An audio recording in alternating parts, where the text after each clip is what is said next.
எப்போதையும் ஒரு மணி தான். பெண் வந்து 23 வயசு, எம்ஏ முடிச்சிருக்காங்க. பையன் வந்து பிடெக் சைபர் செக்யூரிட்டி பண்ணிட்டுருக்காரு. இப்போ வந்து என்னோட பூர்வீகம் பார்த்தீங்கன்னா குற்றாலம். உங்களுக்கு எல்லாம் சுதேசன் பத்திரிகை தெரிஞ்சிருக்கும்னு நினைக்கிறேன். அந்த பத்திரிகை எங்கள் அப்பாவோட சொந்த தாத்தாவோடது. அந்த அவங்க வந்து அந்த ஆஷை சுட்டு கொண்டப்போ கிட்டத்தட்ட 4 லட்ச ரூபா 1911 இழந்தாங்க. நடு ரோட்டுக்கு வந்துட்டாங்க. எங்களுக்கும் ஒரு பாரம்பரியம் இருக்குது. அந்த பாரம்பரியத்தை மீட்டு எடுப்பதற்காக நடுவில் 2 தலைமுறைகள் யாரும் பெரிய அளவில் பணம் இல்லை, பெரிய வாழ்க்கை வாழலை. திரும்ப அந்த நேமை கிரியேட் பண்ண லெகசியை உருவாக்குறதுக்காக என்னுடைய பழைய குற்றாலத்துக்கே நான் வந்து ஒரு வீடு கட்டிட்டு அங்கேயே நான் மூவ் பண்ண போகிறேன். ஒரு மாதத்தில் அங்கே போயிடுவேன். என்னுடைய ஹெட் குவார்ட்டர்ஸ் வந்து நந்தனத்தில், சென்னையில் எனக்கு ஒரு பில்டிங் வந்து அவுட் ஆஃப் த சிட்டியில் இன்னும் அது சார்ந்த தொழில்கள்லாம் நான் பார்த்துக்கிட்டு சென்னையில் இருக்கேன். இப்போ வந்து நீங்கள் பார்த்தீங்கன்னா இவங்க சொன்னாங்க சில விஷயங்கள், அதை நம்ம பண்ணல, எல்லாம் ஆண்டாள் போட்டு பிடிச்சேன். விஸ்வ இந்து பரிஷத்துன்னு ஒரு அமைப்பு. அந்த அமைப்பை பற்றி யாருக்கு தெரியும் தெரியாது. ஆர்எஸ்எஸ் கேள்விப்பட்டிருக்கீங்களா? ஆர்எஸ்எஸ் வந்து ஒரு ஆட்களே மேனுஃபேக்சர் பண்ணுவாங்க, ஆட்களே உருவாக்குவாங்க. அந்த அமைப்புக்கு கீழே 43 டிவிஷன் இருக்குது. எப்படி ஒரு physics teacher, chemistry teacher, maths teacher இருக்காங்களோ அதுபோல் அந்த அமைப்பு கீழே ஹிந்து மதம், கோவில்கள், மடங்கள், சத் சங்கம் இது போல இடத்துல போய் பேசுறது, இதுக்கான அமைப்பு அந்த பூசாரிகளை காப்பாற்றணும், பாதுகாக்கணும் அப்படின்றதுக்கான அமைப்பு பேர் விஸ்வ இந்து பரிஷத். அதான் முதன்மையானது ஆர்எஸ்எஸ்ல. ரெண்டாவது வந்து கல்வி, விவேகானந்தா எஜுகேஷன் சொசைட்டி. கிட்டத்தட்ட 13,000 கல்வி நிறுவனங்கள் ஆர்எஸ்எஸ் கண்ட்ரோல் இருக்கு. மூணாவது பாரதிய மசூர் சங்கம், தொழிலாளருக்கான அமைப்பு. நாலாவது தான் பாஜக, அது வந்து அரசியல் அமைப்பு. ஸோ அந்த விஸ்வ இந்து பரிஷத்துக்கு அமைப்புகளோட துணை அமைப்பு தான் இந்து முன்னணி. திருப்பூர் எல்லாருக்கும் தெரிஞ்சிருக்கும். அந்த விஎஸ்கோட வட தமிழக தலைவராக இருக்க. வட தமிழகத்தில் 28 மாவட்டங்கள் உள்ளடக்கியது. ஐயா ஒரு 10 நிமிஷம் நான் பேசிட்டேன், அப்புறம் நீங்கள் பேசுறீங்க. தவறான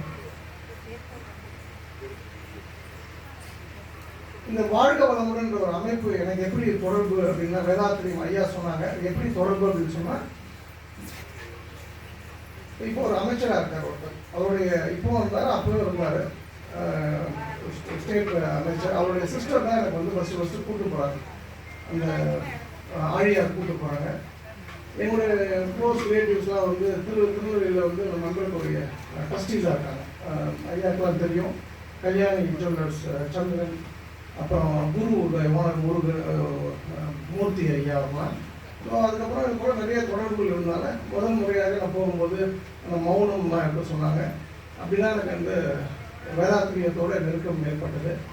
அங்கே சாப்பாடு நல்லா இருந்தது. நான் ஒரு சாப்பாடு பிரியன். நல்லா அருமையான அந்த கஞ்சிலாம் சாப்பிட்டதுலாம் வந்து திருப்பி எனக்கு வந்து அந்த காய்கறி கூட முட்டி போட்டு உட்காந்து தெரியாது. நம்ம இது தொப்பை வச்சுட்டு என்ன பண்ணுறது.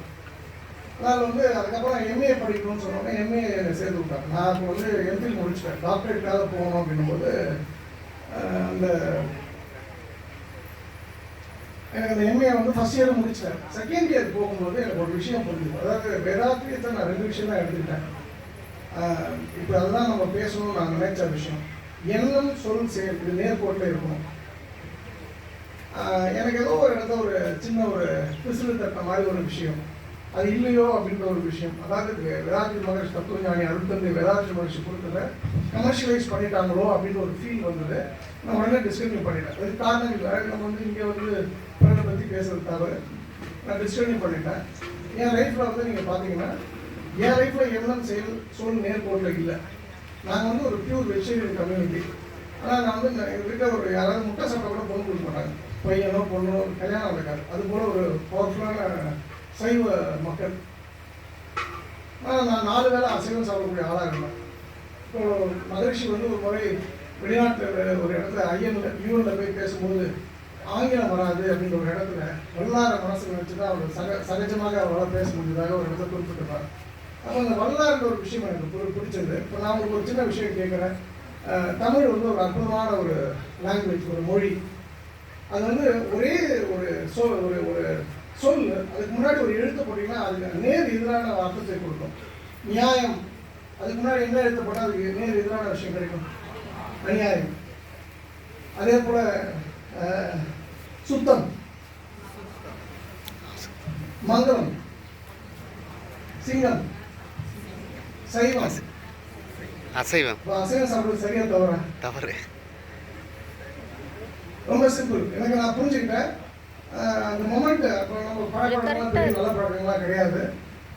உடனே டிசைடட் எனக்கு வந்து அந்த மகரிஷின்னு ஒரு விஷயத்தை நான் உள்வாங்கினால அந்த மொமெண்ட் அசைவத்தை விட்டுட்டேன்.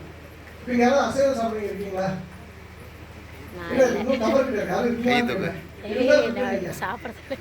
இல்லை ஏன்னா இது வந்து ஆப்ஷனாக கிடையாது ஐயா. இது வந்து நான் யாரும் ஃபோர்ஸ்லாம் பண்ணேன்.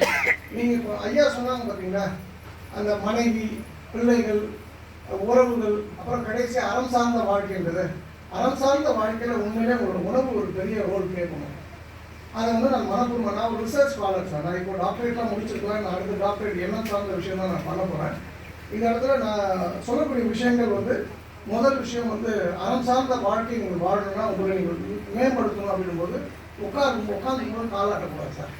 ஒருத்தங்க காலாட்டுறாங்கன்னா அவங்க வந்து மிகப்பெரிய நெகட்டிவான ஒரு மனிதர்கள் அர்த்தம். இது உண்மை. அதே போல் பேசும்போது யாராவது கை கட்டிட்டாங்கன்னா என்ன அர்த்தம்னா அவங்க அறியாமலே அவங்க அதை வந்து உள்ளே கொண்டு போகணும். இப்போ நானாக கிளாஸ் எடுத்தோன்னா கை கட்ட சொல்லணும். கை கட்டினா 1000 ரூபாய் ஃபைன் போடுவேன். அப்போ நீங்கள் கை கட்டி பார்த்தீங்களா அப்படின்னா என்ன அர்த்தம்னா உங்களை அறியாமலே உங்களோட பாடி என்ன பண்ணுன்னா நீ என்ன வேணா பேசிட்டு சொல்லுவீங்க, நான் இப்படி தான் இருப்பேன் அப்படிங்கிற உங்கள் மனசு உங்களுக்கு ஒரு இன்ஜெக்ஷன் கொடுக்குது. ஸோ இதெல்லாம் ஒரு சின்ன விஷயம். நம்ம 2 இப்போ ஈழ பாஸ்கர் சார் நான் பார்த்தது கிடையாது. அவரை எப்படி எனக்கு தெரியும் அப்படின்னு சொன்னால் எனக்கு ஒரு வாடிக்கையாளர் ஒரு 15 வருஷத்துக்கு முன்னாடி அவங்கள பார்க்கும்போது எல்லாம் சாப்பிடுவோம். அவங்க தண்ணி குடிக்கல சாப்பிடும்போது. என்னன்னு கேட்டாங்கன்னா ஈழர் பாஸ்கர் சார் நான் ஃபாலோ பண்ணுறேன், நான் சாப்பிடும்போது தண்ணி குடிக்க மாட்டேன். அவங்க ஐயா சொல்லிட்டாங்க. நான் தான் ஃபஸ்ட் டைம் பார்க்குறேன். அவனை பற்றி ஐயா பற்றி நிறைய விஷயங்கள் எனக்கு நல்ல விஷயங்கள் நிறைய தெரியும். சாப்பிட்றதுக்கு 1/2 மணி நேரத்துக்கு முன்னாடியும் 1/2 மணி நேரத்துக்கு பின்னாடி